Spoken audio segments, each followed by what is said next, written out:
Since the Nats won in New York on both Saturday and Sunday to decrease the Mets' playoff chances, Walters will treat everyone to their first beer at the Nats Chat podcast party on Friday night, October 10th at 7 p.m.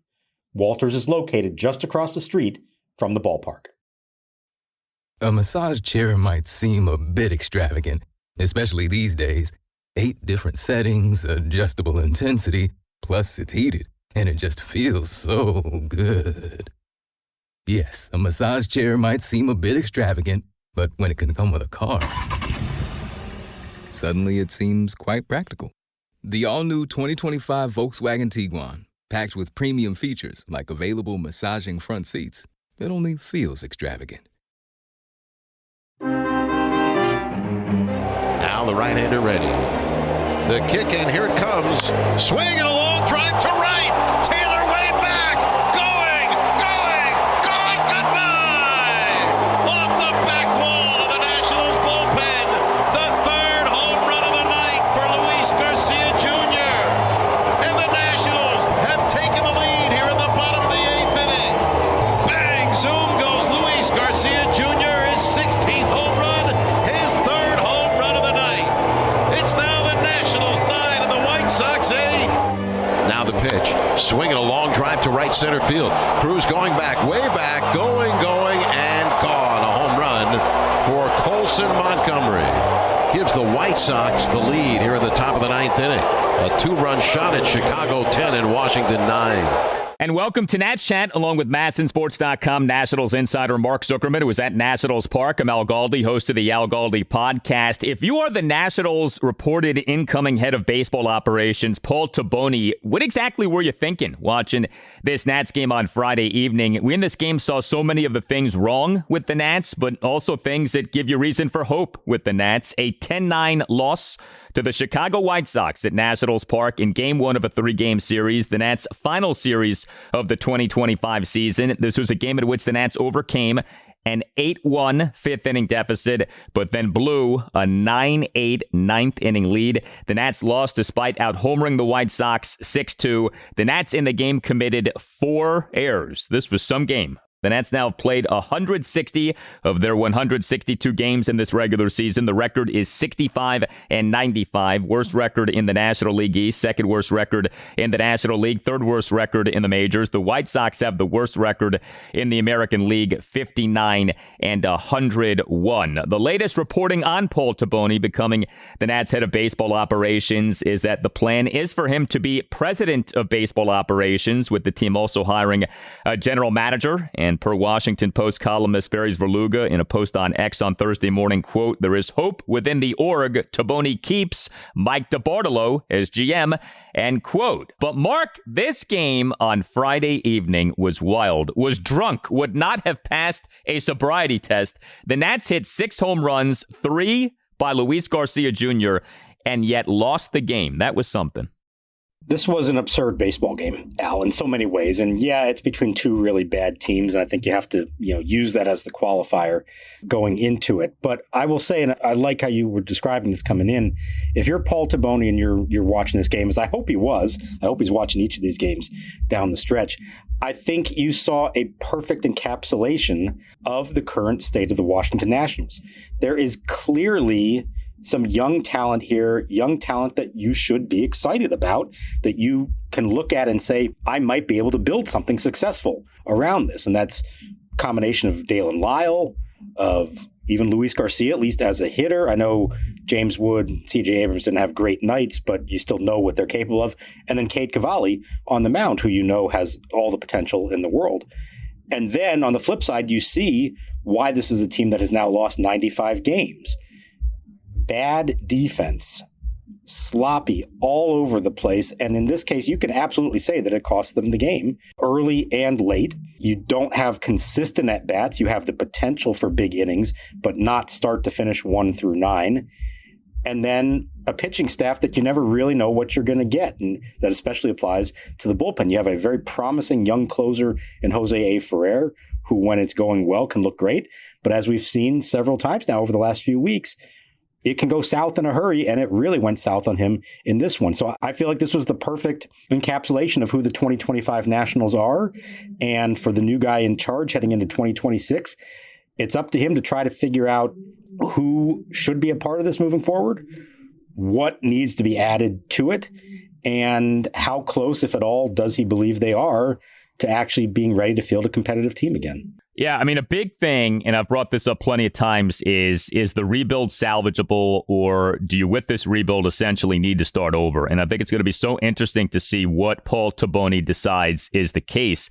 There is talent here, though. I think if you're being objective about things, there is talent here. It's just a question of how much and how far do you feel like the talent that is here can take you. But you see a game like this, and yeah, I mean, 6 home runs, a good start, all things considered, from Cade Cavalli, and actually some good bullpen work until Jose Ferrer gave up that home run in the 9th inning. And, you know, I don't think this is like a complete and total lost cause, but man, this was some game, and this ended up being some loss. And that the Nats, who we have complained for years, right, do not hit home runs, that they hit 6 home runs and lost, and against a bad team. It just, it's crazy to think that that's how this game played out.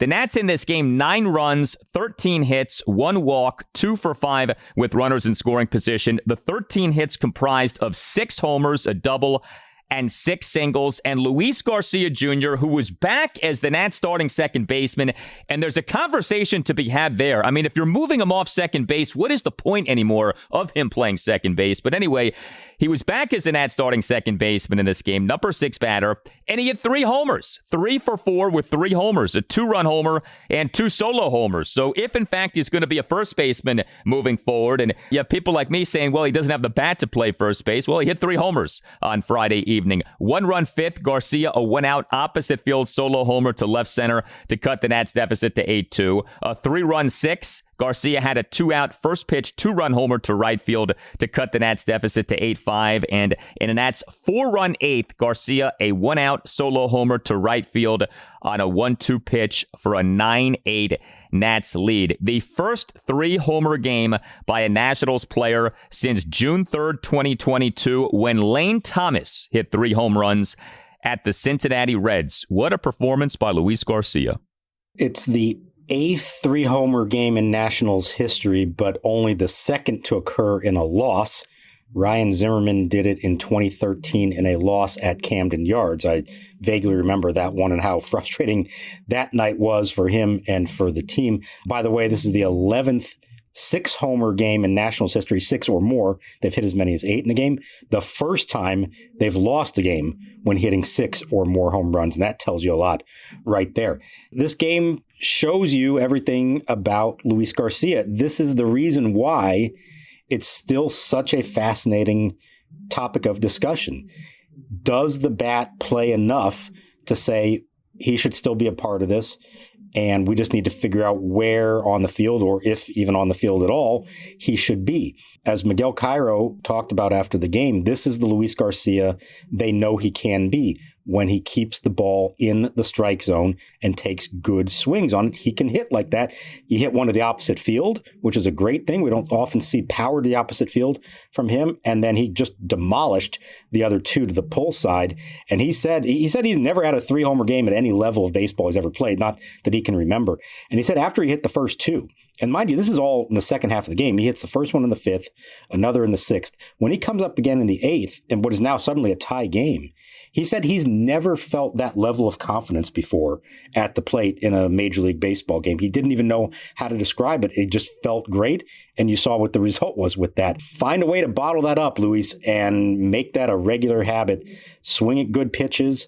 You have the ability to hit the ball hard like that. And if you can just clean up the other parts of your game, you can be a productive big league player. But he's got to clean up the other parts of the game. And Paul Toboni and whoever else is working alongside him has got to figure out how, if at all, does he fit into their plans in 2026. Also homering for the Nats in this 6-homer performance on Friday evening, Daylen Lile. He is the Nats starting DH and number 4 batter, 2 for 4 with a 3-run homer and a double. Lile in the Nats 4-run 8th, a first pitch 3-run homer to right field to tie the game at 8. Your Daylen Lile slash line now for this month of September continuing to climb. Lile for this month of September, batting average of .395, on base percentage .441, slugging percentage .767. This is an incredible month that Daylen Lile is having. The standard by which all player months are judged on this podcast when it comes to the Nats, Kyle Schwarber's June 2021. We have seen people like James Wood have monster months. Is it possible, though, that what we're witnessing is the best month by a Nats player since Schwarber in June 2021? Like, is it crazy to say that? When you look at the numbers that Lile is putting up here, I get that these performances are coming, in what is, in essence, the garbage time portion of this Nats season. But it is incredible, the month that Daylen Lile is having here. 5 home runs now in this month of September. Yeah, and, 7 triples as well. So that's a tremendous combination that we have just not seen, from anyone. It probably is the best month outside of Schwarber. I'm trying to remember, Joey Meneses, it was 2 months. It was one individual month as good as this. I'd have to go back and see, but he was essentially playing at an MVP pace for 2 months there. And, yes, you're right that it's garbage time. But I'll tell you what, for Daylen Lile, this is not garbage time. That's not how he views this at all. This has been his opportunity to step up and show what he can be for this team next year and beyond. And, remember, a lot of those big hits came in important situations at Citi Field last weekend against a Mets team that had to win those games. Those were significant at-bats. This one, yeah, it's against the White Sox, but to hit a 3-run homer to bring your team all the way back from an 8-1 deficit, that was meaningful. The crowd, it was a great crowd tonight with the Riley Green concert going on, 33,000. That was as big of an explosion we've heard from the crowd here, in a long time. Really, the majority of this season have not had moments like that. So I think it is meaningful for Lile. Now, of course, he's got to prove it over a longer stretch, and you'd love to see him come right in next April and be able to do this consistently for 6 months. But it is legit, and I think it's really important for him to establish what he can be and to show that this isn't just a hot week or two, but he is sustaining this now. His numbers over the last couple months stack up with anybody in the big leagues, and that's saying something. Yeah, and his candidacy for National League Rookie of the Year, this is a legitimate candidacy now. I don't know that he's going to win the award, but he's in the conversation with what he has done. This is remarkable, the run that Daylen Lile has put together. I give the guy a ton of credit. Hey, are you a law firm partner or associate looking to transition to a new firm because of compensation? Or you're in a Luis Garcia Jr. type situation. Your firm's thinking about moving you from second base to first base, but you're still able to crush 3 homers against the south side of Chicago. If this sounds like you should explore the lateral market and give Mason Kalfas a call. Mason is the top legal recruiter in the Washington, D.C. area. He has been a Nats Chat podcast advertiser since the beginning of our show. Mason will work with you to create a marketing and business plan to pitch to new firms and dramatically increase your compensation and or day-to-day happiness in your new job. Mason has placed partners and associates in just about every large law firm in D.C. and New York, and he can provide plenty of testimonials from candidates he has placed on the outstanding service that they received. You need a strong advocate in your corner to find the best law firm out there for your future career. Call Mason Kalfas today, 202-486-3535. Listen, life's all about leveling up. Whether you're handling business on the field or kicking it in your zone, you like to celebrate with cigars that match the moment. That's why you should link up with Famous Cigars to bring you a wild deal. Right now, you can grab 8 premium cigars for just $8. You heard that right. 8 top-rated cigars at $1 a stick. Top quality brands like Oliva, Romeo y Julieta, and Davidoff. Hand-picked just for you and worth over $80. Hit up famouscigars.com/cam and lock in this exclusive deal. While you're there, check out their insane selection of premium cigars, all shipped fresh and fast from their massive 20,000 square foot humidor. That's half a football field. Famous Cigars has been in the game since 1939 and still family owned. So celebrate every win with the folks at Famous. 8 cigars for $8. FamousCigars.com/Cam. Big news, Sephora is now on Uber Eats. So if you have a beauty emergency, like needing a last-minute gift or you run out of your favorite mascara again, we got you. Order now and get $10 off on Sephora orders of $50 or more on the Uber Eats app. See app for availability. Terms apply. Ball and a strike. Here's the pitch. Swing a high drive right field deep. Chasing back Fletcher to the warning track, looking up at the wall, and it's gone into the Nationals bullpen. Home run for C.J. Abrams, number 19. The Nationals have 3 solo homers tonight. Still trail the White Sox 8-3.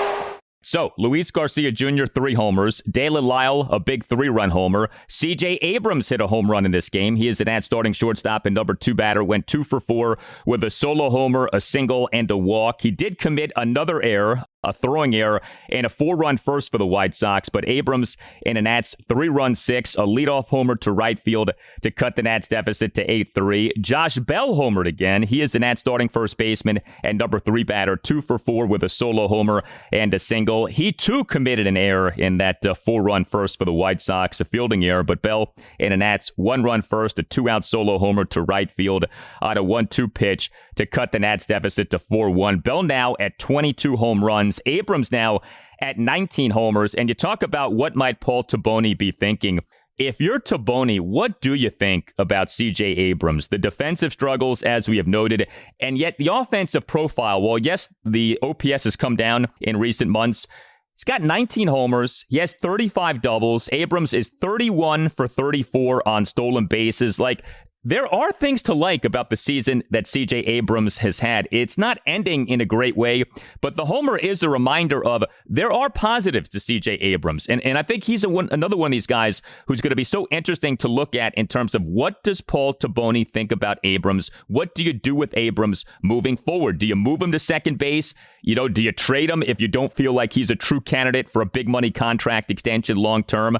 Do you continue to ride it out with Abrams and see how next season goes with better coaching, perhaps? What do you do with Abrams if you're Toboni? I think that's going to be really interesting.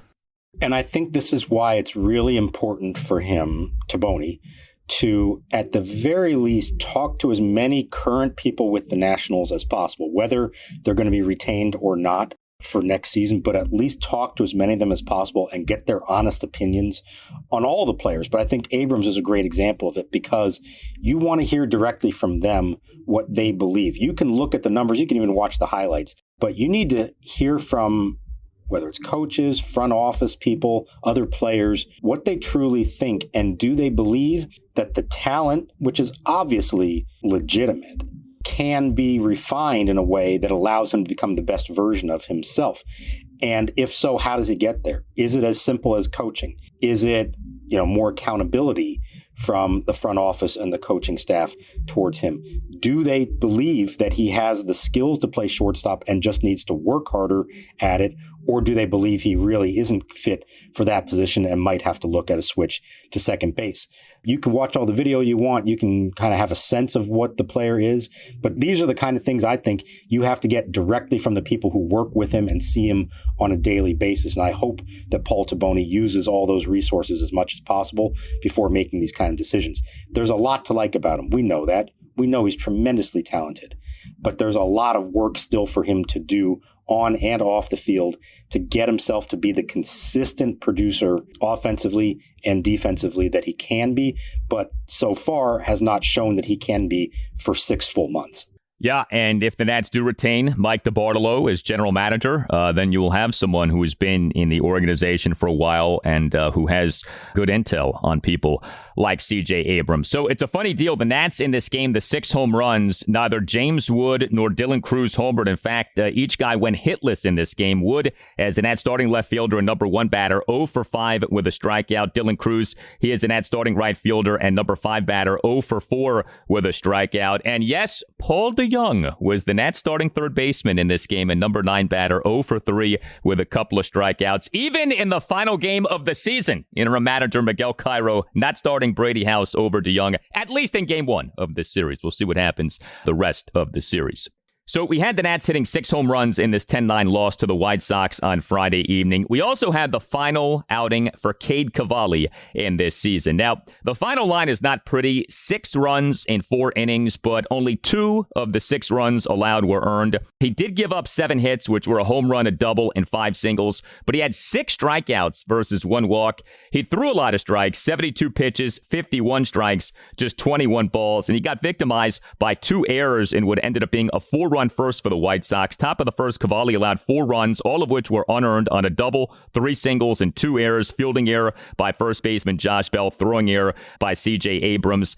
Cavalli in the top of the 4th allowed 2 runs on a leadoff homer, a 1-out walk, and a 2-out RBI single. So it's not like Cavalli ended his season with some giant exclamation mark, but as mentioned, 6 strikeouts, 1 walk, was hurt by some bad defense. And there's sort of a bigger picture here with Cade Cavalli, and that is he's healthy, and he in this stint at the major league level was much better than I think anyone could have reasonably anticipated.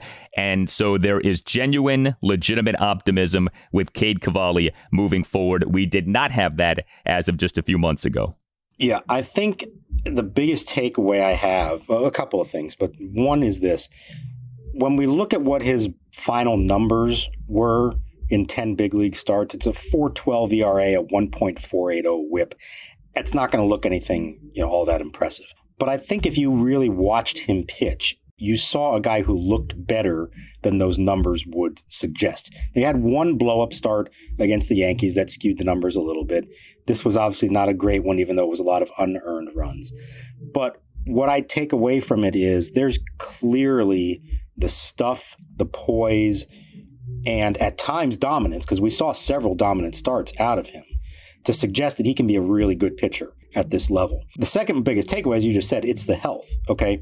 He ends up throwing 122 2/3 innings in 27 starts across the majors and the minors. That's a huge number, given what he's been through the last couple of years just to get back to this point. So even if the results weren't great, and they were at times very good and at times not, just the fact that he did those 27 starts and built up a nice baseline with 122 innings for the season, that's huge. And then as he said, the most encouraging thing for him is that he's going to go home this winter and his focus is strictly on becoming a better pitcher at the major league level. It's not about health.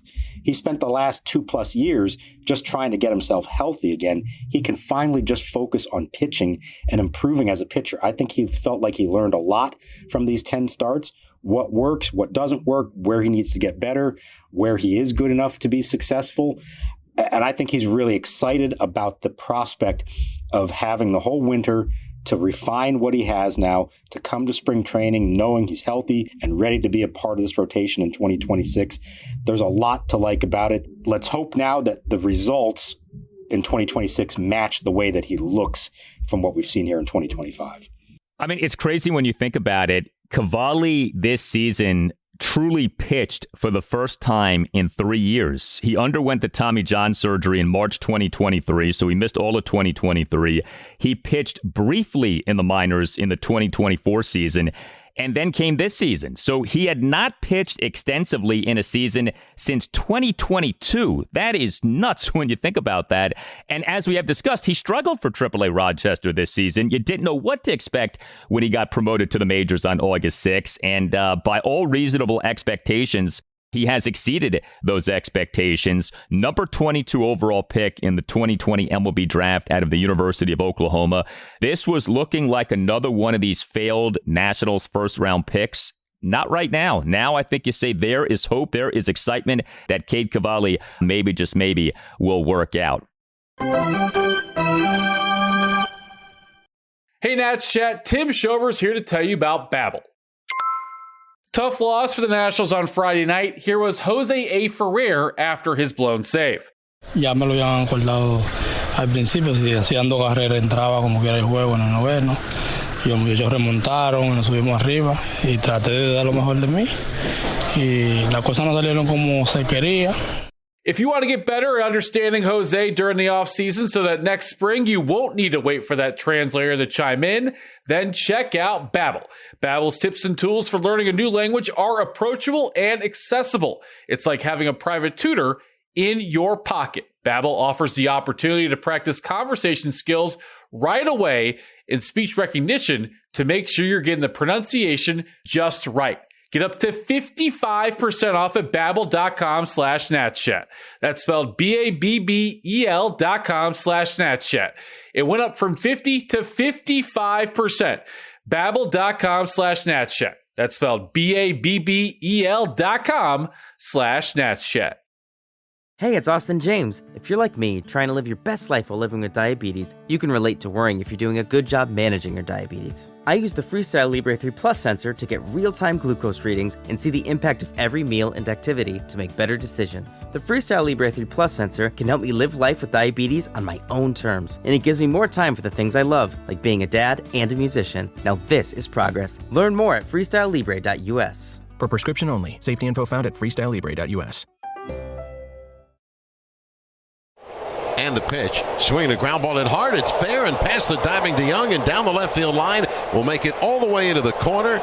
Vargas scores from third. Heading for third is Caro. He'll stop there, and coasting into second with his third hit of the game and third run batted in is Leynin Sosa. It's now the White Sox 7 of the Nationals 1. Sosa now has a single homer and a double, and we're only in the fifth inning. The Nats bullpen in this 10-9 loss to the White Sox on Friday evening. 5 Nats relievers combined to allow 4 runs, 3 earned in 5 innings. Orlando Revolta officially allowed 2 runs in a third of an inning. He in a 2-run fifth for the White Sox faced 4 batters, but got just 1 out. But Shinosuke Ogasawara was good. He officially tossed 2 perfect innings, faced 5 batters, got 6 outs. Salrin Lau tossed 1 in a third perfect innings with 2 swinging strikeouts. PJ Poulin faced 2 batters and got 1 out. And then we had Jose A. Ferrer, and this would be a negative from this game. Jose A. Ferrer, the recent struggles continuing. He allowed 2 runs, 1 earned, in 1 inning in blowing the save chance. Top of the 9th, Ferrer committed a 1-out fielding error for the Nats' 4th error in the game. And Ferrer then gave up a 1-out, 2-run homer by Colson Montgomery to right field for a 10-9 White Sox lead. It was looking like we were going to be saying Jose A. Ferrer, a major bright spot to this season. I still think you say he's been way more good than bad since he became the Nats closer/ace reliever, but clearly his season is not ending in a very positive way. And I think the frustrating part of that is we had seen from him in the past before he became the closer that he could be really good at times, but when he was off, it could really go south on him. And we're seeing here at the end that kind of slump that you hope you don't see. And in this game, I don't know about you, but as soon as he botched the slow roller to the right side, I said, oh, here we go. It's going to fall apart here. And that's unfortunately something we have seen from him and plenty of other relievers over the years, that once it goes downhill, they have a hard time getting it back. He did such a good job in August and the first half of September. He has not been the same guy more recently. And the fielding error, I think, threw him off to the point that he just grooved a pitch to Colson Montgomery that give up the game-winning homer. A disappointing end to an encouraging season, but I think it's a good reminder. Again, if you're Paul Toboni and you're looking at how you're going to build a roster and build a bullpen for 2026, yes, of course, Jose A. Ferrer is a part of it, but I don't know that you've seen enough to say he is the number 1 guy in my 2026 bullpen. He's one of the guys at the back end, but you want to have some other proven, ideally, back-end arms that you can turn to, because there's still that question with Ferrer of can he show that he can do this over a full 6 months. Yeah, I think he's earned the right to be part of a mix, but he is not the only person who should make up that mix. But he's a factor, and if he can continue to develop, maybe you do have a quality back end of the bullpen arm. But we've seen enough of Ferrer to know that, there is an inconsistency with him, and we're starting to see that inconsistency pop up again. So with Paul Toboni, the news broke on Wednesday afternoon. The Nats said no game on Thursday, and now the Nats are back home here for this final series of the season. As mentioned earlier in the show, we have had reporting that the plan is for Toboni to be president of baseball operations with the hiring of a general manager, but nothing has yet been formally announced by the Nats. Are you hearing anything on when a formal announcement might happen, when a press conference might happen, and if Mike DiBartolo might in fact be retained as GM? I think we're going to find out more in the next 24 hours is the sense I get, at least in terms of timing of when they may make a formal announcement and have a press conference. I don't see it coming this weekend. I actually don't even see it coming on Monday. It sounds like it's more like midweek to later next week before they at least formally announce it. And my suspicion, I don't know this for a fact, my suspicion is it has a lot to do with who is his GM going to be.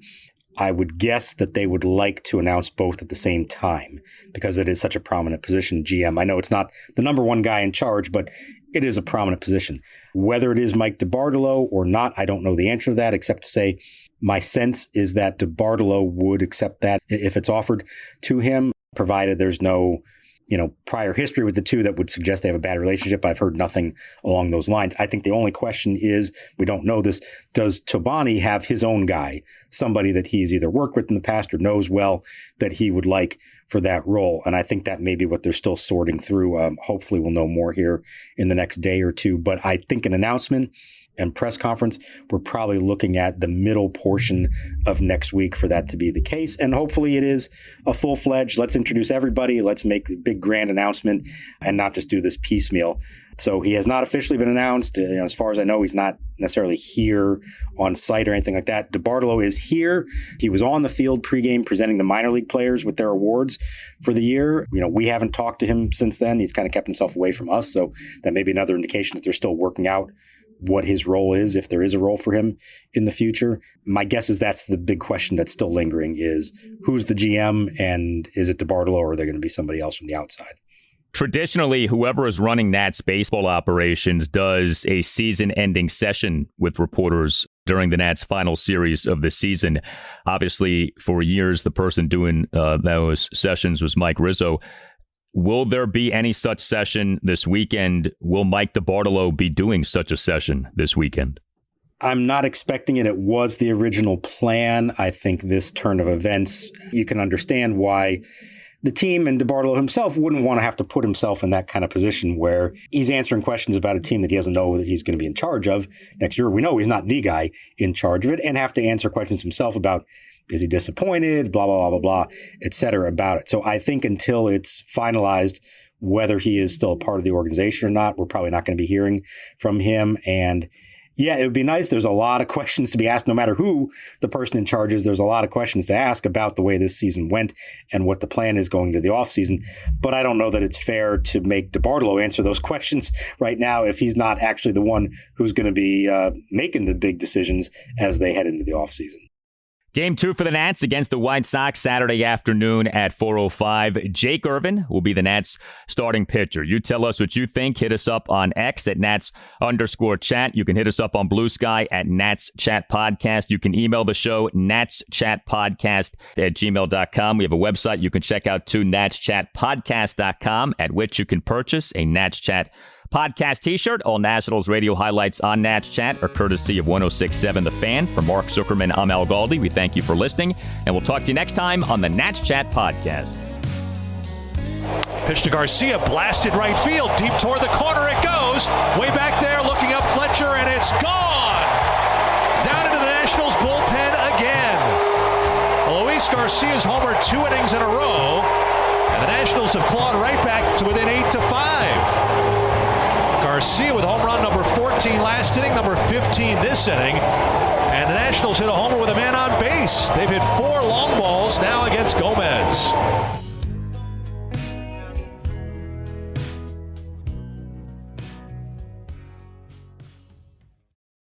Hey, it's Austin James. Yes, I'm living with diabetes, but it doesn't have to define me.